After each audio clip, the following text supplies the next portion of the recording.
사람 쉽게 안 죽는다니까. 제발 쇼하지 마. 죽는 게 그렇게 쉬운 줄 알아? 당신 속 보인다, 속 보여. 내가 모를 줄 알아? 이걸 핑계로 처가에만 신경 쓰려고 그런 거잖아. 당신 어떻게 그런 말을 해? 의식 없이 누워있는 우리 엄마 걱정 하나도 안 돼? 건강하실 때 당신한테 얼마나 잘해줬는데 이젠 병든 노인네라 필요 없다는 거야? 당신 지금 이러는 거 꼭 후회하게 해줄 거니까 딱 기다려. 안녕하세요. 가정을 버린 남편들의 최후를 두 눈으로 똑똑히 지켜봤던 40대 여자입니다. 왜 나에게만 이런 일이 있을까 억울했을 때도 있었지만 결국엔 잘못한 사람은 모든 게 다 업보로 돌아오더군요. 그 과정까지 겪었던 슬픔도 물론 있었지만은요. 지금부터 얘기해드릴 제 사연은 인과응보 그 자체인 제 결혼 생활에 대한 이야기입니다. 저는 어릴 적 아버지가 일찍 돌아가셨어요. 제가 3살 때쯤 전선 작업을 하다 감전사고로 떠나셔서 아버지에 대한 기억은 없고 겨우 사진으로만 얼굴을 알 정도였죠. 엄마는 어릴 적부터 생계를 위해 안 해본 일이 없었습니다. 식당 서빙부터 청소, 배달까지 할 수 있는 일들은 모두 다 하셨죠. 손발이 부르트도록 힘든 일을 마다하지 않고 하셨던 이유는 오로지 저 때문이었어요. 그렇게 열심히 일을 해 모은 돈과 아버지가 남기신 재산으로 엄만 국밥집을 차리셨어요. 식당을 차리신 후로는 정말 쉬는 날 없이 열심히 일을 해 저를 키워주셨습니다. 상은아, 넌 이 엄마의 전부야. 네가 건강하게 잘 자라주면 엄만 그것보다 더 바랄 거 없어. 저는 그런 엄마를 위해 단 한 번도 엇나가지 않고 착한 딸로 자랐습니다. 하교하고 난 후에는 항상 엄마의 가게를 가 도와드리곤 했어요. 공부도 열심히 했고 좋은 대학에도 진학을 할 수 있었죠. 졸업 후에도 큰 기업에 입사를 할 수 있었고요. 변변치 않은 살림에 우리 딸 제대로 뒷바라지나 해줄 수 있을까 걱정이 많았는데 우리 딸이 이렇게 훌륭하게 자라줘서 엄마가 얼마나 기쁜지 몰라. 너무 자랑스럽다 우리 딸. 졸업 후에도 저는 열심히 일을 하면서 엄마와 함께 지냈어요. 그러다 지인의 소개로 저보다 3살 많은 남편과 만나 결혼까지 하게 되었죠. 남편은 순하고 착한 사람이었습니다. 대화를 할 때도 남편은 다른 사람들의 말을 잘 들어주고 유순했죠. 그런 남편의 모습을 보면서 엄마도 무척이나 좋아하셨습니다. 여자가 밖에서 일한다고 해서 남편 무시해서는 안 돼. 여장 결혼하면 가정이 제일 우선이어야 한다. 요즘 세상에 그런 게 어딨어요. 어디 예전이랑 같은 줄 아세요?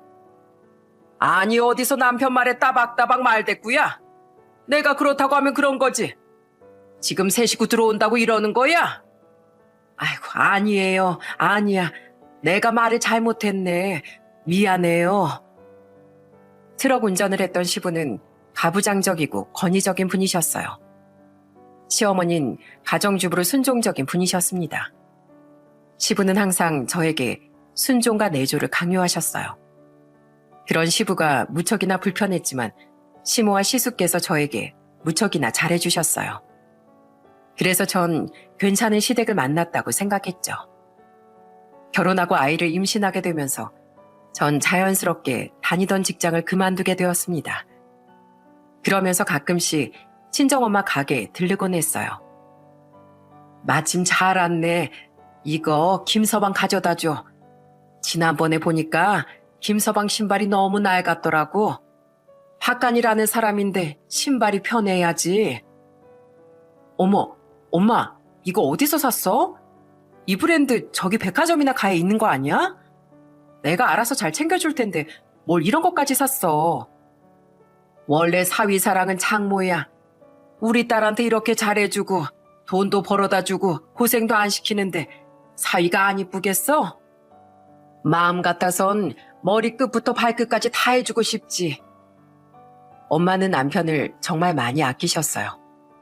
옷부터 신발까지 설되면 하나씩 선물도 해주시고 건강을 위해 영양제도 챙겨주시곤 했습니다. 남편은 그런 저희 엄마에게 더욱 잘하려고 노력했죠. 결혼 후 1년 차에 아들을 낳고 그 이듬해 저는 딸까지 낳았습니다. 아이들도 건강하고 양가 부모님도 편안하시니 이런 게 행복이구나 싶었어요. 그렇지만 불행은 늘 가까이 있었습니다. 둘째를 낳고 나서 전 동네 마트에 출근을 하기로 했어요.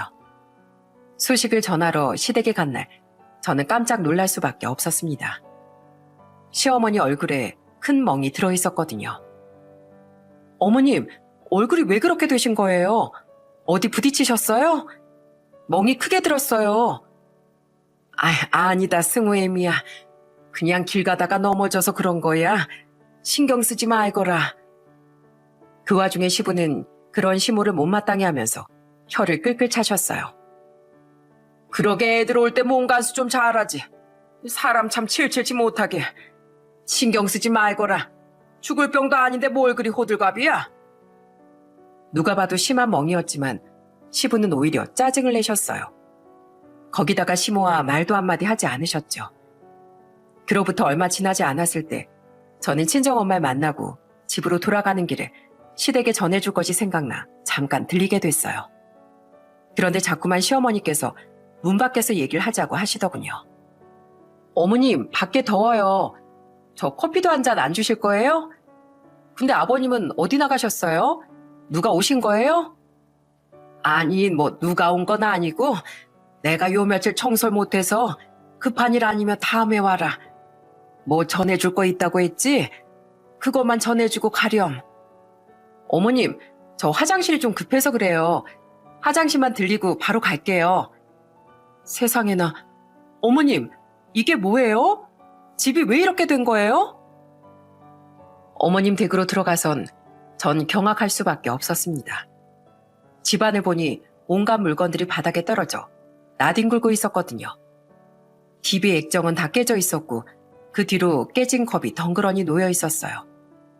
제가 깜짝 놀라자 그제서야 시모는 저에게 상황을 설명하셨죠. 그래서 아버님께서 이렇게 다 던지시고 나가셨다고요?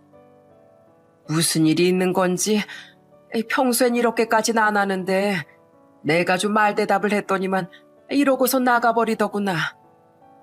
어머님, 그래도 이렇게까지 하시는 건 아니죠. 아버님 언제 나가셨어요?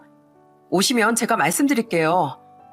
아무리 부부 사이라고 하지만 힘으로 이렇게 하는 게 어딨어요. 아니야. 이건 우리 부부 일이니까 내가 알아서 하마. 어른들 일이니 네가 이렇고 저렇고 논할 일도 아니고 얼른 줄 것만 주고 가거라. 시모가 이렇게까지 말을 하니 저 역시도 어떻게 할 방도가 없었어요. 집 치우는 것이라도 도우려고 했지만 시모는 절 끝끝내 밖으로 내보내시고 다음에 보자며 집으로 들어가셨죠.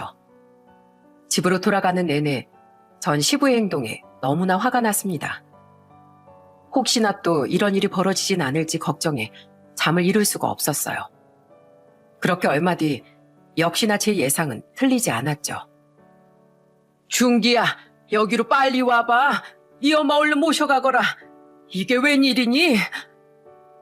퇴근하고 쉬고 있던 남편의 핸드폰으로 시댁과 친하게 지냈던 동네 주민분이 급하게 연락이 오셨습니다. 놀란 남편이 바로 나가 시어머니를 모시고 왔는데 얼굴엔 상처와 멍이 가득했고 급하게 나오셨는지 신발도 한쪽만 신고 계시더라고요. 축 처져 기운 없는 시모를 모시고 온 남편은 긴 한숨을 내쉬었어요. 동네 아주머니 집으로 도망가셨대. 어머니 도대체 이게 무슨 일이에요? 어쩌다가 아버지가 이러신 거예요? 슬픈 표정으로 기운 없이 앉아있던 시모는 한참 시간이 흐른 후에야 겨우 얘기를 꺼내셨습니다. 시모가 하신 말은 너무나 충격적이었죠. 네 아버지가 이혼해달란다. 다른 여자랑 살고 싶다고 나한테 이혼해달래. 며칠 전부터 나랑은 못 살고 다른 여자랑 살 거라고 노래 부르더니만 내가 싫다고 하니까 그때부터 날 때리기 시작하는데 오늘은 아주 죽일 기세로 달려들길래 이러다 큰일 나겠다 싶어서 도망친 거야. 네? 어머님, 경찰에 신고라도 하시지. 그렇게 그냥 당하고만 계셨어요? 어머님이 이혼하자고 해도 모자란 판국에? 아버지 진짜 제정신 아니신 거 아니에요? 저한테 말이라도 하시지. 왜 지금까지 아무 말도 안 하셨어요? 여지껏 네 아버지 벌어준 돈으로 생활했는데 이제 와서 이혼해서 어떻게 살아가겠니? 그저 버티는 게 답이라고 생각했어. 저러다 정신 차리겠지 싶었고. 정신 차리실 분이셨으면 진작에 차리셨겠죠. 그러지 마시고 당분간은 여기서 지내세요. 이혼 준비하시는 거 제가 도와드릴 테니까 걱정하지 마시고요. 저는 정말 화가 너무 났습니다. 평생 순종하며 가정을 지켜온 아내에게 고마움은커녕 헌신짝 버리듯 이혼을 통보한다는 게 치가 떨릴 만큼 화가 났죠.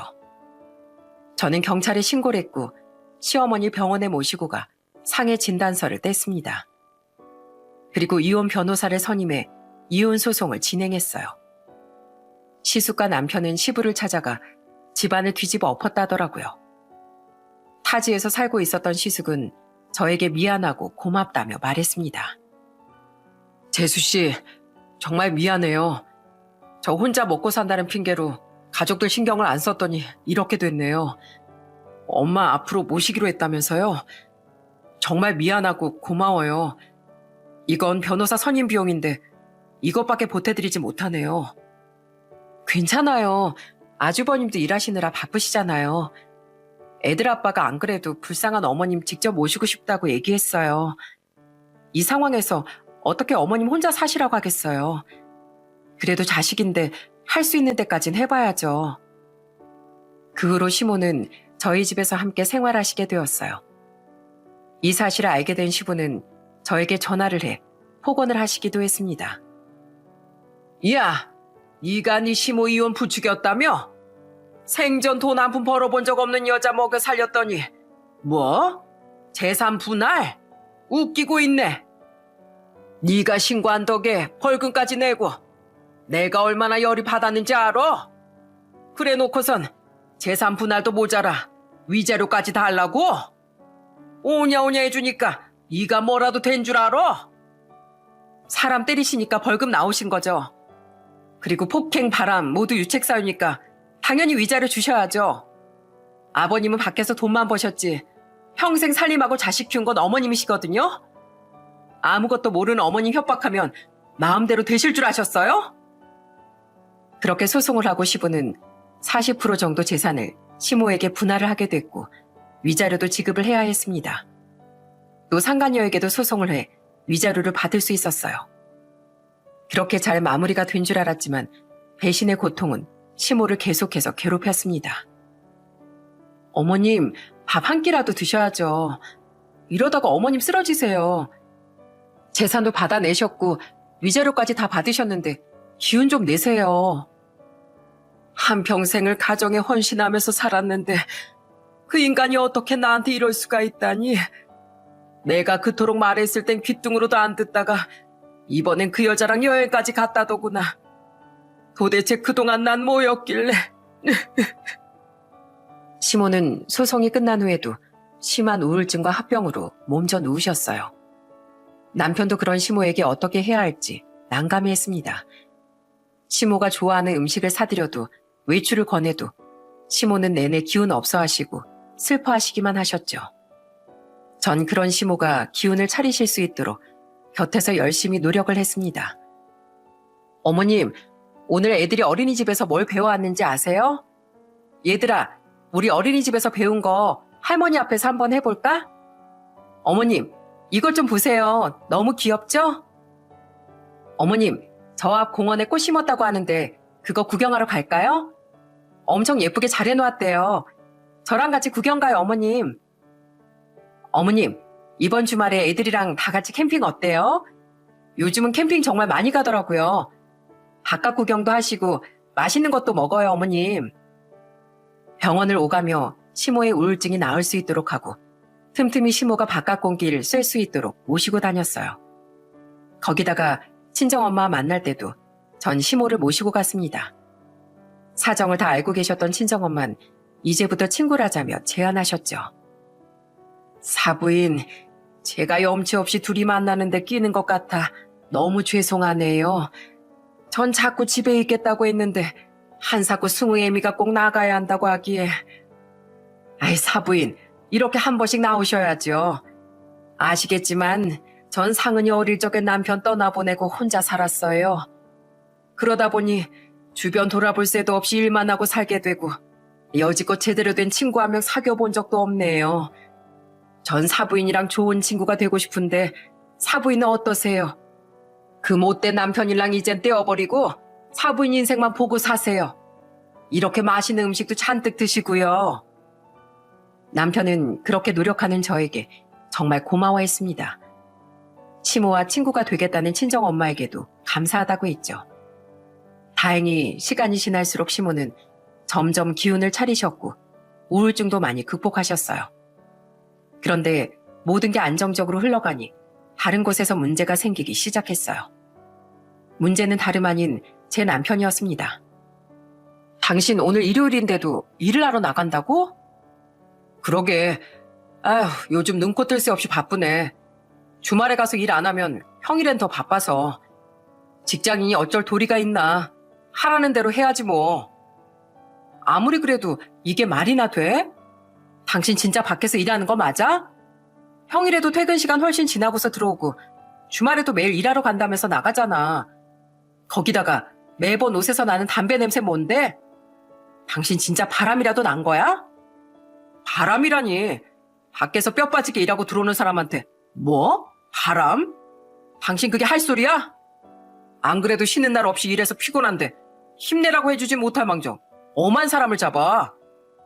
같이 일하는 사람들도 답답하니까 담배 자주 피워서 그런 거지. 그런 거 하나 이해를 못 해줘? 남편은 제 의심에 진심으로 화를 냈어요. 그렇지만 남편의 행적은 너무나도 수상했습니다. 그리고 저는 얼마 지나지 않아 진실을 알게 되었죠. 좀 더 넓은 집으로 이사 가려고 남편 이름으로 들어두었던 예금을 조회해보게 되었습니다.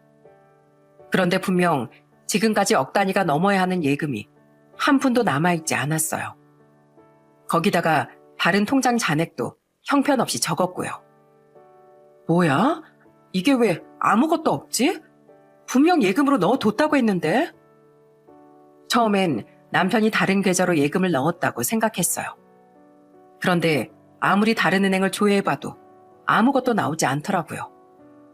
심지어 월급 통장 잔액도 거의 없다는 걸 보고선 뭔가 일이 있다고 생각했죠. 저는 그날 남편을 불러 이 일을 추궁했습니다. 그랬더니 남편이 하는 말에 전 할 말을 잃었어요. 뭘 했다고? 선물? 주식? 그 큰 돈을 나랑 상의도 없이 그냥 썼다는 거야? 월급 통장에서 편하게 이체하라고 당신 명의로 넣어둔 건데 지금 그게 말이나 된다고 생각해? 그럼 지금까지 일도 안 하고 주말 내내 주식하러 돌아다닌 거야? 여보, 정말 미안해. 내가 처음엔 수익을 많이 봐서 눈이 돌았었나 봐.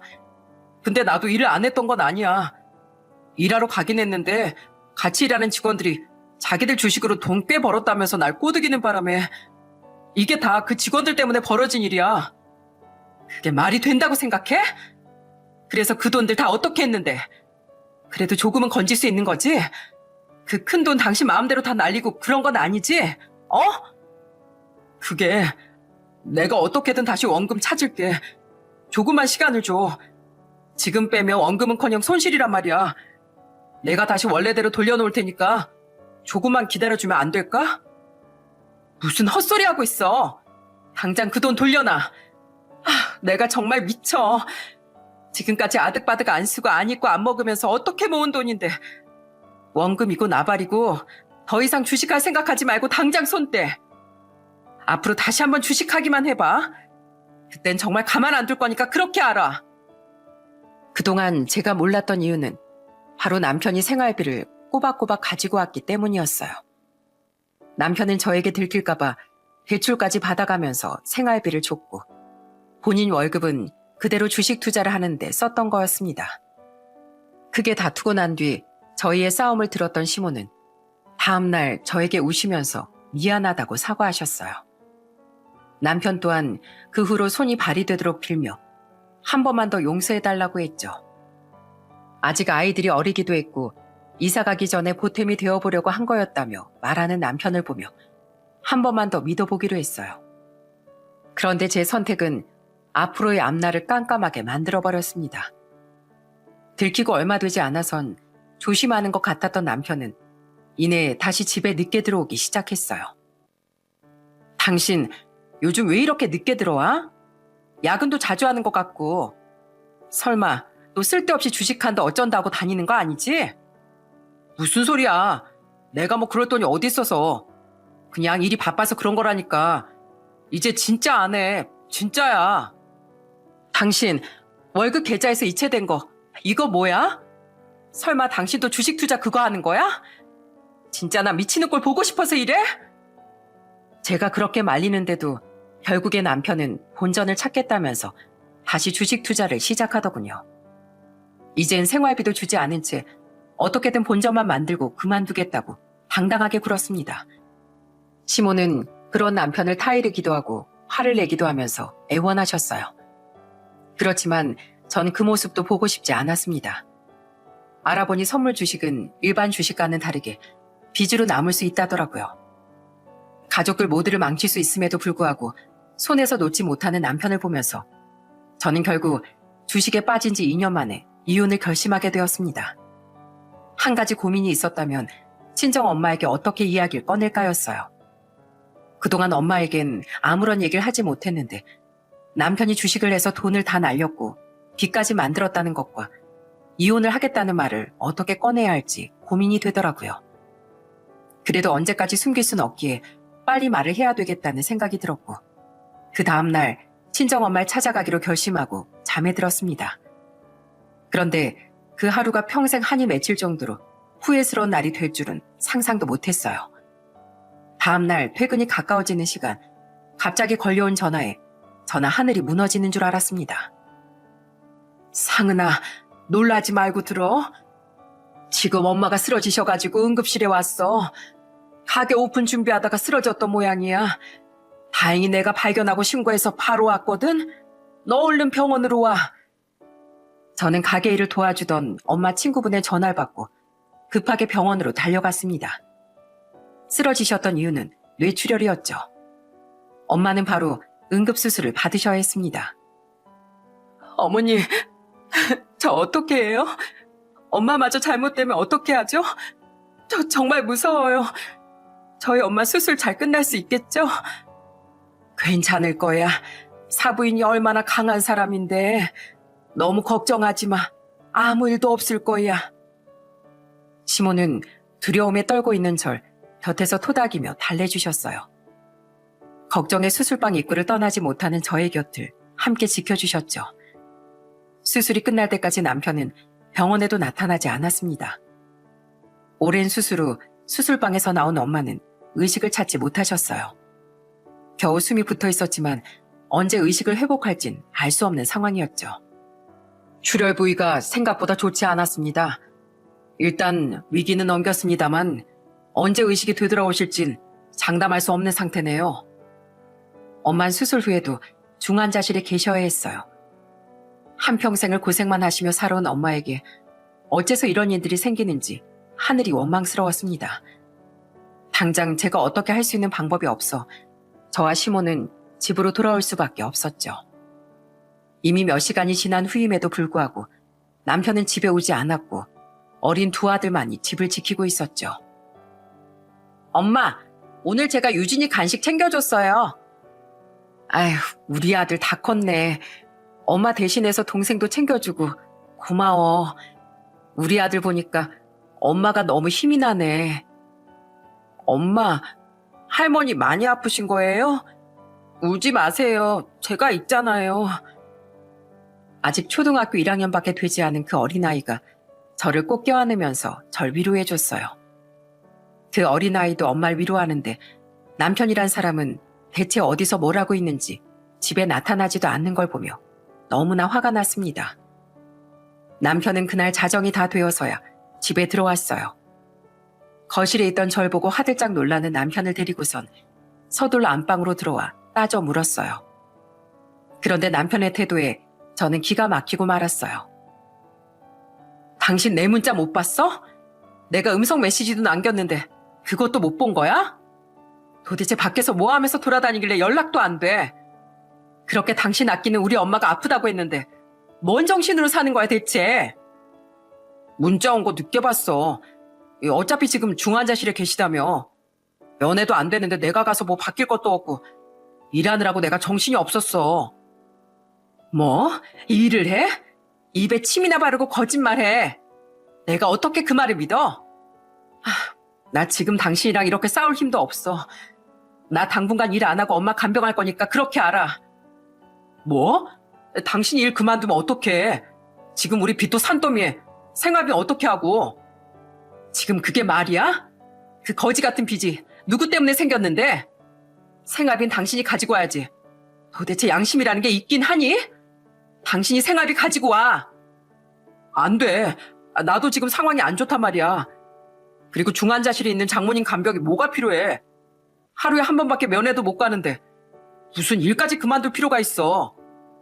당신 괜히 나한테 심술 부리려고 일 그만두겠다고 하는 거 아니야? 사정 같은 소리 하고 앉아있네. 당신 지금도 주식이니 뭐니 그거 하고 있지? 안 봐도 뻔해. 그것 때문에 돈 줄줄 새서 생활비도 못 준다는 거잖아. 지금 우리 엄마 저렇게 위독하신데 언제 병원에서 연락 올지 어떻게 알아? 일한다고 엄마 곁 안 지키면 나 죽을 때까지 평생 한이 될 것 같아서 그런 거니까 잔말 말고 그런 줄 알아. 아니 왜 그렇게 나쁜 생각만 하고 있어? 수술도 잘 받으셨다면서. 왜 이렇게 비관적인데? 사람 그렇게 쉽게 안 죽어. 쉬워하지 마. 장모님 돌아가시잖아? 그럼 내 손에 장을 지진다. 당신 휴직하기만 해봐. 내가 아주 가만히 안 둘 거야. 사람이 어쩜 이렇게 야갔니? 우리 엄마가 당신을 얼마나 아꼈는데. 그깟 돈이 뭐라고 내가 내 엄마 곁도 못 지키게 막아. 당신 같은 인간한테 일말의 기대를 한 내 잘못이네. 나 이제 당신이랑 살 생각 추워도 없으니까 이혼해. 갑자기 이혼 얘기가 왜 나와? 당신 툭하면 이혼 타령인데 그렇게 이혼이 쉬운 줄 알아? 헛소리 하지 말고 잠이나 자. 이혼을 하겠다는 저의 말에 남편은 말을 돌리고선 밖으로 나가버렸습니다. 하루 동안 폭풍이 몰아친 것 같아 저는 남편이 나가자마자 침대에 쓰러질 수밖에 없었어요. 그러고선 참을 수 없는 울분을 터뜨렸습니다. 쉴 새 없이 내리는 눈물로 베갯잎이 다 젖어버렸죠. 전 하루빨리 엄마가 병상에서 일어나길 간절히 바라고 또 바랬습니다. 다음 날 저는 바로 회사에 휴직을 신청했어요. 다행히 회사에서 제 사정을 이해해 주셨고 인수인계만 끝나면 바로 휴직에 들어가도록 처리를 해주셨죠. 그 후로 남편은 저와 마주치지 않도록 늦은 시간에 들어와 잠만 자고 일찍 나가버리곤 했습니다. 저는 남편에게 정리하자며 여러 차례 얘기를 꺼냈지만 회피하는 남편에게 지쳐버렸죠. 심없게 이혼을 할 거라고 전하자 눈물을 흘리셨어요. 그래, 그렇게 결정한 걸 내가 어떻게 말리겠니? 에휴, 너한테 짐만 안겨준 것 같아. 미안하구나, 승호애미야. 애들 아빠는 제가 정리하자고 해도 자꾸만 피하고 있어서 아마 소송을 해야 할 것 같아요. 어머님이 서운해하실 수도 있을 것 같아 미리 말씀드려요. 지금은 친정엄마도 의식이 없으시고 좀 괜찮아지시면 그때 변호사 선임하려고요. 너도 정신 없을 텐데 애들 걱정은 하지 말고 지금은 사돈 간병에만 집중하렴. 내가 애들은 잘 보고 있으마. 회사 일을 정리하고 엄마 간병에 정신이 없는 와중에 도움을 줬던 사람은 시모였습니다. 시모는 저 대신 아이들을 살뜰하게 챙겨주셨어요. 아이들 간식이며 저녁까지 잘 챙겨주셨고 휴일이면 제가 푹 쉴 수 있게 아이들을 데리고 근처 놀이터도 매일 데리고 나가셨죠. 처음엔 제가 이혼을 하겠다고 말하니 제 마음을 바꿔보시라는 생각이 있으신 걸까 싶어 어머니께 제 솔직한 심경을 말했더니 전 눈물을 흘릴 수밖에 없었어요. 어머님, 제가 저번에 이혼해야 되겠다고 해서 많이 신경 쓰이시죠. 요즘 애들이랑 휴일에도 매일 밖에 나갔다 오시고 왠지 저 때문에 힘드신 것 같아서요. 아니다, 승호애미야. 나도 우리 손주들이랑 시간 보내니까 좋아서 그런 거야. 오랜만에 아이 키우는 재미도 느끼고 사람 사는 것 같아서 어찌나 좋은지 몰라. 고생이랄 거 없지 뭐. 나보단 네가 고생이지. 요즘 마음도 심란할 텐데 신경 쓸 게 얼마나 많니? 내가 조금이라도 도움이 된다면 다행이다. 시모의 배려로 저는 엄마를 매일 찾아갈 수 있었어요. 아이들도 할머니를 정말 좋아해서 저녁이면 항상 할머니 방에서 잠이 들 정도였죠. 시모는 자신의 걱정은 하지 말라며 오히려 절 걱정해 주셨어요. 저와 남편은 서로 없는 사람 취급하면서 그렇게 지냈습니다. 낮엔 인수인계라면서 시간을 보내고 퇴근 후엔 바로 중환자실로 가 엄마 얼굴을 보곤 했어요. 그런데 어느 날 남편이 병원으로 찾아왔습니다. 얼굴을 보자마자 당장 내쫓고 싶었지만 사위를 예뻐했던 엄마가 생각나 그러지 못했어요. 장모님, 얼른 자리 털고 일어나셔야죠. 저랑 내년에 꽃구경 가시기로 한 거 잊지 않으셨죠? 내년이면 우리 막내도 초등학교 들어가는데 같이 보러 가셔야죠. 아무런 반응 없이 누워있는 엄마를 보며 남편은 눈물을 흘렸습니다. 그게 과연 진심인지 아닌진 알 수 없었어요. 중환자실에서 나온 후 저는 드디어 회피하던 남편과 대화를 나눌 수 있었습니다. 당신 왜 여기 왔어? 수술할 때 그렇게 연락해도 안 오더니만 연락도 없이 웬일이야? 이제 와서 이런다고 내 마음이 바뀔 거라고 생각하는 건 아니지? 장모님께서 나 예뻐해 준 만큼 나도 장모님 진심으로 좋아했어. 당신이랑 다투기 전부터 오려고 했는데 당신이랑 다투고 나니까 와서 당신이 보면 싫어할 것 같아서 주저한 것뿐이야. 그리고 나 당신이 이혼하자고 한 뒤로 정말 많이 생각했어. 당신이 나한테 얼마나 실망했을지 나도 이해해. 난 그저 잘해보려고 한 것뿐이었는데 내가 정신이 나갔었나 봐. 당신이랑 애들 다 잃을 거라고 생각하니 그제서야 정신이 들더라. 여보, 내가 정말 잘못했어. 나 한 번만 좀 봐줘. 당신 휴직 신청했다며. 내가 앞으로 열심히 일할 테니까 한 번만 믿어줘. 당신 아무 걱정하지 말고 장모님 곁에서 잘 보살펴드려. 진지하게 말하는 남편의 모습이 그때는 왜 이렇게 마음이 와닿지 않았는지 알 수는 없었습니다. 그렇지만 여러 일들로 머리가 복잡했던 전 이혼을 잠시 미뤄두기로 했어요. 지금 당장 엄마가 깨어나신 것도 아니고 나아지신 것도 아니기 때문에 나중에 소송을 해도 늦지 않을 거라 생각을 했죠. 그 후로 남편은 정말 성실하게 변했습니다. 집에도 일찍 들어오고 저 대신 애들도 챙겼죠. 뇌출혈 발병 한 달 뒤 엄만 기적적으로 상태가 나아지셨고 일반 병실로 옮기실 수 있게 됐습니다. 일반 병실로 옮기고 난 후로는 남편이 애들을 데리고 병문안도 자주 오더군요. 애들도 할머니 보고 싶다고 하고 당신 밥은 잘 챙겨 먹었나 궁금하기도 하고 장모님 컨디션은 좀 괜찮으신가 보려고 왔지. 장모님, 저 왔어요. 오늘은 애들이랑 같이 왔어요. 오늘 컨디션 좋으신가 보다. 어제보다 표정이 한결 밝으시네.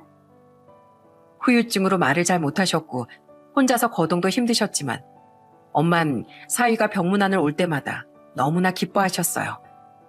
그런 모습을 보면서 전 한편으로 착잡한 마음이 들었습니다. 앞으로 엄마의 상태가 더 좋아질 거란 희망을 가지고 있던 찰나에 불행은 지독하게도 절 쫓아왔습니다. 엄마에게 재출혈이 나타난 것이었죠. 엄만 다시 수술을 받으실 수밖에 없었어요. 하지만 끝내 엄만 의식을 되찾지 못하셨고 숨을 거두시고 말았습니다. 그렇게 친정엄마가 쓰러지신 지 2달 만에 제 곁을 떠나셨죠. 아이고, 사부인, 어떻게 이럴 수가 있습니까? 하늘도 무심하시지. 우리 불쌍한 상은이만 두고 가시면 어떻게 하시나요? 어머니, 저 어떻게 해요? 앞으로 저 어떻게 살아요? 평생 고생만 한 저희 엄마 호강도 못 시켜드렸는데 우리 엄마 안쓰러워서 어떻게 해요? 저 너무 후회돼요. 먹고 살기 바쁘다고 엄마 못 챙겨드린 거 너무너무 후회돼요. 장래 내내 저는 울다 실신하다를 반복했습니다. 시모와 아이들도 큰 슬픔에 빠졌죠. 정신을 못 차리던 절 대신에 남편은 장례 처음부터 끝까지 책임지고 치러주었습니다. 장례를 치르고 엄마의 집을 정리하면서 생각을 해보니 더 이상 결혼 생활을 이어나가는 게 의미가 없다는 생각이 들더군요. 그렇게 엄마의 발인이 끝나던 날 저는 경악스러운 남편의 실체를 마주하게 되었죠. 많이 피곤하지? 장모님 댁 유품 정리는 나중에 나랑 같이 가서 해도 되는데 어머니랑 애들은 피곤한지 잠들었어. 아니야, 괜찮아. 엄마 집 정리하다 보니까 나도 옛날 추억도 떠올리고 좋았어. 장례 잘 치러줘서 고마워. 당신 아니었으면 제대로 엄마 못 보내드렸을 수도 있을 것 같아. 당신 덕분에 무사히 잘 마무리했어. 당연히 내가 해야 할 일인데 뭘. 내가 남도 아니고. 장모님 보내드리는 일인데 사이가 나서서 잘해야지. 피곤할 텐데 얼른 들어가서 쉬어. 장례가 끝나고 정신없이 유품 정리까지 했던 전 그날 저녁도 먹지 못한 채 쓰러져 잠에 들게 되었습니다. 자정이 다 되었을 무렵이 되어서야 잠에서 깨어났죠. 물이라도 한 잔 마셔야겠다 생각하고 방에서 나왔는데 아들 방에서 말소리가 들리기 시작했어요. 애들은 할머니 방에서 자고 있는 것 같았고 애들 방엔 남편이 누군가와 통화를 하고 있었어요. 무슨 일인가 싶어 가까이 가보니 슬쩍 열린 문틈 사이로 들려오는 소리에 저는 경악하고 말았어요. 사장님, 아이 진짜 이번에 제가 싹 다 정리할 수 있다고 했잖아요. 저번에 말씀드렸죠? 저희 장모 드디어 가셨어요. 이제 장례 끝나고 정리했으니까 집 팔고 하면 돈 다 정리할게요. 아이 그러니까 재촉 좀 하지 마세요. 유산 정리하면 2억은 적어도 넘을 테니까 좀 기다리시라고요. 이 돈 못 받으면 사장님도 손해잖아요. 그러니까 조금만 참아주세요. 제가 원금에다 이자 더블로 해서 드릴 테니까. 통화하는 소리를 듣고선 전 분노를 참을 수가 없었어요. 원금은 뭐고 이자는 또 뭐고 실실 쪼개며 엄마 유산을 운운하는 남편을 보며 저는 분노를 금할 수 없었습니다. 저는 곧장 방문을 활짝 열고선 남편에게 따져 물었어요. 당신 누구야? 누구랑 통화하는 거야? 누구랑 통화하길래 장모 돌아가셨다는 소리가 나와? 그리고 돈 정리한다는 것도 무슨 소리고? 여보, 언제 깼어? 그게 별거 아니야. 그냥 내가 급하게 좀 빌린 돈이 있어서 그 얘기한 거야. 거짓말 하지 마. 당신 누구랑 통화했어? 사실대로 말해. 사실은 주식하다가 조금 더 날렸어. 당신 또 날렸다고 하면 난리칠 거 뻔해서 생활비도 못 주면 안 되니까 사채를 좀 썼더니만 이러네. 아무튼 장모님 집 팔고 그러면 그걸로 정리하면 돼. 뭐? 미쳤어? 그걸 왜 당신한테 줘? 그거 우리 엄마가 나한테 남긴 유산이야. 뭘 알고선 그런 말 하는 거야? 그럼 나한테도 지분이 있지. 나 당신 남편이야. 장모님 사이고. 내가 식구들 먹여 살리려고 지금껏 열심히 일하고 장모님한테 얼마나 잘했는데 그 정도 지분이 없겠어? 당신 지금 너무 예민해서 그래. 일단 이 얘긴 내일 하자. 배고프지? 내가 죽 끓여다 놨으니까 그거라도 좀 먹어. 황당한 남편의 말에 더 이상 말을 섞고 싶은 생각도 들지 않더군요. 저는 이혼을 하자고 말을 했습니다. 도저히 당신과는 살 수 없다고 했죠. 그 말을 들은 남편은 결국 본색을 드러내더군요. 뭐? 이혼? 웃기고 있네. 이혼은 무슨? 당신이 나랑 이혼해서 잘 살 수 있을 것 같아? 고작 주식 몇 번 해서 돈 좀 잃었다고 평생 식구들 위해 일한 남편 버린다고? 웃기지 마. 그리고 장모 재산을 내가 왜 못 받아? 어차피 이혼해도 그 재산 내 몫은 나눠줘야 할 텐데 힘 빼지 말고 그냥 나눠줘. 그럼 그렇지. 이제야 본색을 드러내네. 지금까지 변한 척했던 거 다 쉬워였어? 그리고 뭘 알 거면 제대로 알고 얘기나 해. 내 엄마 재산을 왜 당신이 가져? 법적으로도 유산은 분할 재산 아니거든? 공부라도 좀 하던지. 당신 몫은 하나도 없으니까 꿈깨. 뭐? 내가 지금껏 얼마나 잘했는데 내 몫이 없다니 그게 무슨 말 같지도 않은 소리야? 그리고 남편이 망하기 일보 직전인데 이걸 모른 척하지 말아야 하는 거 아니야? 내가 나 잘 살자고 이런 거야? 다 잘 살자고 그랬던 거잖아. 누가 잘 살자고 사채까지 끌어다갔어. 당신 지금 이러는 거 온 가족 망하게 하는 거라는 거 몰라? 더 긴 말 할 거 없고 이혼해. 나 당신이랑은 더 이상 못 살아. 이혼하고 싶으면 그 재산 다 내놔. 그거 나한테 나눠주기 전까진 절대로 못해. 아니 나 안 해. 지금껏 뭐 당신만 고생했어? 나도 고생했다고. 당신 엄마한테 내가 지금까지 못한 건 뭔데? 내가 지금껏 잘했으니까 장모님도 날 좋아한 거 아니야. 근데 왜 내 몫이 없냐고? 왜? 그때였어요. 우리 부부의 싸우는 소리를 들은 시모가 저희 말을 듣고선 방으로 뛰어들어오셨어요. 그러곤 남편의 등을 치시며 울분을 터뜨리셨습니다. 야, 이 막대 먹은 자식아. 네가 어떻게 승우애미한테 그러니? 이 불쌍한 애들한테 어떻게 그럴 수가 있어? 네가 사람이니? 사람이야? 너 그냥 나랑 죽자. 같이 죽자고. 아이, 어머니, 지금 누구 편을 드시는 거예요? 이 사람이 장모님 재산 안 주겠다고 아주 생떼를 쓰잖아요. 네? 그 재산 혼자 먹겠다고 지금 저한테 이혼하자고 하는데 제가 지금 안 미치게 생겼어요? 아이고, 도대체 어디서 넌 이런 못된 짓을 배워가지고. 이 애비도 그러더니만 그 핏줄 어디 안 간 거냐? 승우 애미한테 그만해라. 부부 일에 껴들지 마세요. 애초에 엄마가 저한테 돈을 주셨으면 제가 이렇게까지 했겠어요? 그리고 장모님 재산 제목도 있는데 이 사람이 지금 고집 부리는 거라고요. 나오세요, 얼른. 남편은 울며 불며 말리는 시모를 내팽개치고선 밖으로 나가버렸어요. 전 그 자리에 털썩 주저앉았죠. 그래도 본인의 잘못은 알 줄 알았는데 뻔뻔한 남편 태도에 기가 막히고 엄마의 유산까지 탐내는 말에 어처구니가 없었습니다. 시모는 절 부둥켜 안고서 미안하다며 사과하셨죠. 어머마, 미안하다. 다 내 잘못이야. 제가 돈을 달라고 그렇게 고집 부릴 때 줬어야 했는데 내가 절대 안 된다고 하는 바람에. 어머님 잘못 아니에요. 제가 처음부터 냉정하게 끊었어야 하는 걸 이제라도 그만해야 할 것 같아요. 그래, 내가 너한테 더 무슨 할 말이 있겠니? 그저 미안하다는 말밖에 할 수가 없구나. 시모는 저에게 한참을 미안하다며 울며 사과를 하셨습니다. 다음날 시모는 아이들과 근처 놀이터에 가보겠다며 애들을 데리고 갔고 저는 심란한 마음을 진정시키고 있었어요. 그때 술에 잔뜩 취한 남편이 집으로 들어오더군요. 그러더니 온 집안을 뒤적거리며 뭔가를 찾았어요. 가만히 두고 보고만 있는 절 보고선 하는 말을 듣고 저는 너무나 기가 막혔어요. 서류 어딨어? 보험 청구는 다 한 거야? 그리고 아니, 장모님 집 명의 당신 앞으로 다 바꿨어?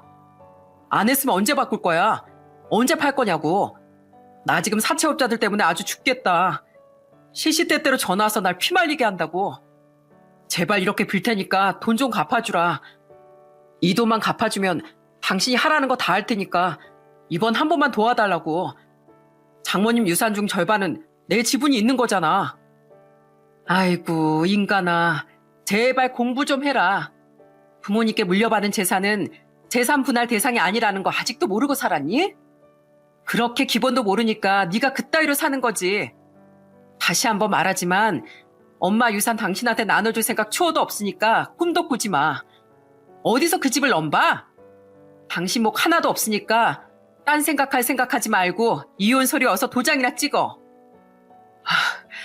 야, 네가 뭐 얼마나 잘났다고 그러냐? 네 엄마 집이며 보험금이며 받을 생각하니까 나부터 버려야겠다 생각이 드냐? 됐고, 이혼? 나 절대 못 해줘. 내가 뭘 했다고 이혼을 해?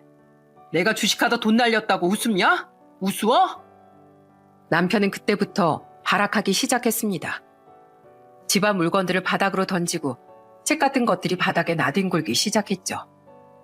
혹시나 애가 들어올까 싶어 저는 남편을 말릴 수밖에 없었어요. 그렇지만 남편의 힘을 이겨내긴 어려웠습니다. 그리고 얼마 뒤 경찰이 신고받고 집으로 오면서 그 막대 먹은 행동은 멈출 수가 있었습니다. 내가 신고했어. 저놈은 깜빵에서 콩밥을 먹어봐야 정신 차릴 놈이야. 정말 미안하구나. 내가 자식을 잘못 키웠어. 너한테 이런 짓까지 할 줄은 상상도 못했구나. 미안하다, 승우애미야. 어머님은 아무 잘못 없으세요. 하지만 저 도저히 못 살겠어요. 정말 이혼해야겠어요. 그래. 나도 이혼하는 거 적극 찬성이다. 내가 어떻게든 이혼하게 도와주마. 아무 걱정하지 마로. 그 후로 전 빠르게 이혼 변호사를 선임했고 폭력에 대한 고발과 동시에 이혼 소송까지 진행했습니다. 남편은 끝까지 엄마의 재산까지 분할해야 한다며 주장했지만 역시나 법적으로 유산은 특유재산이라 분할 대상이 되지 않았어요. 거기다가 남편의 채무는 남편 단독으로 벌인 일이라 분할 대상이 되지 않았죠.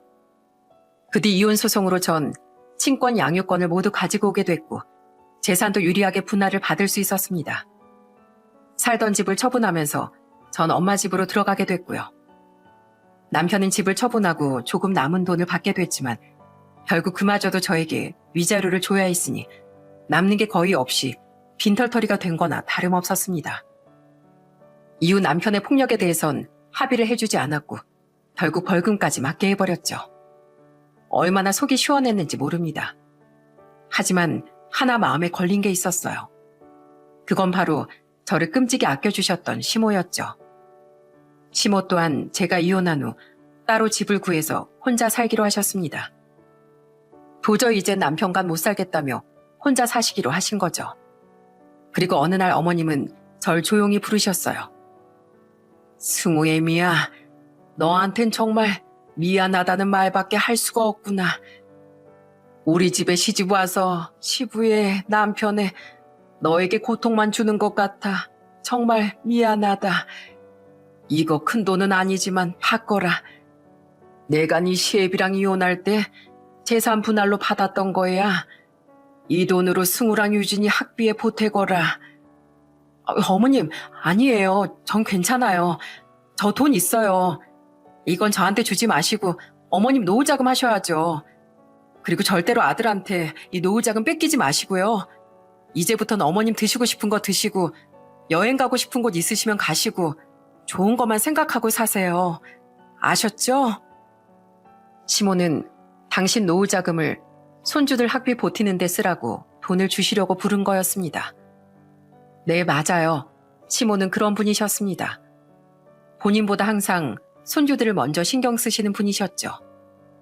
하지만 전 그 돈을 절대 받을 수 없었습니다. 그렇게 전 시모와 눈물의 작별을 했습니다. 하지만 우리의 만남은 끝나지 않았어요. 이혼 뒤에도 아이들은 꼬박꼬박 명절에 시모에게 보냈고 저 또한 자주 찾아뵈서 보살펴드리고 있습니다. 남편과는 남남이 되었지만 여전히 시모는 아이들의 할머니였고 제게도 어떤 누구보다 고마운 분이시니까요. 그리고 며칠 전 시모는 저에게 깜짝 놀랄 소식을 전해주셨어요. 어머마, 혹시 요즘 아범 어떻게 지내는지 들었니? 아니요, 어머님. 무슨 일 있나요? 에휴, 그렇게 사고치고 다니더니만 결국은 걔 폭행으로 교도소에 수감됐다더구나. 네? 교도소요? 그래, 개벌은 나 못 준다고 술 마시다가 사람 팼다던데 어떻게 지혜비랑 똑같은지. 아차, 그 영감도 망해서 전화 왔다고 내가 얘기했었니? 하람남 여자랑 동거하면서 간이고 쓸개고 다 퍼다 줬다던데 결국 그 여자가 결혼은 안 하고 도망갔댄다. 이제와 다시 합치자고 연락이 왔었거든. 참, 기가 차서 이 집 남자들은 어찌 그렇게 똑같은지 모르겠다. 본처를 배신하고 이용한 두 남자의 말로는 정말 처참했습니다. 조강지철 벌였던 시부는 결국 상간녀에게 모두 털려 거지꼴이 되었고 남편은 누번 기간에 다시 폭력을 쓰면서 교도소까지 가게 되었죠. 저는 요즘 친정엄마 집에서 아이들과 함께 행복하게 지내고 있습니다. 엄마의 보험금과 재산이 있지만 그건 나중에 아이들을 위해 쓰려고 잘 간직하고 있어요. 저를 위해 생명보험까지 들어두실 정도로 엄마는 한평생을 저 하나만 생각하며 사셨더라고요. 저도 저희 엄마처럼 저희 아이들을 위해 열심히 살아가려고요. 그리고 오늘 오랜만에 엄마가 잠드신 납골당에 다녀왔어요. 언제쯤이면 엄마 앞에서 웃으며 인사를 하게 될지 모르겠네요. 오늘따라 엄마의 품이 너무도 그립습니다. 마지막으로 드리고 싶은 말만 하고 마치도록 할게요. 사실 지금도 저와 같이 배우자의 잘못을 알고 있음에도 가족이란 이유로 참고 인내하시는 분들이 계실 것 같아 이렇게 사연을 적어보게 됐습니다. 내 가정을 지키기 위해선 배은망덕한 그 사람을 빨리 놓아야 하는 게 가장 좋은 방법이라는 걸 전해드리고 싶었어요. 그리고 배은망덕한 배우자는 언젠가 그의 마땅한 벌을 치르게 된다는 것도 알려드리고 싶었답니다. 여러분들의 미래는 여러분만이 만들 수 있어요. 당당하게 자신의 삶을 지키셨으면 좋겠습니다. 제 사연 들어주셔서 정말 감사합니다.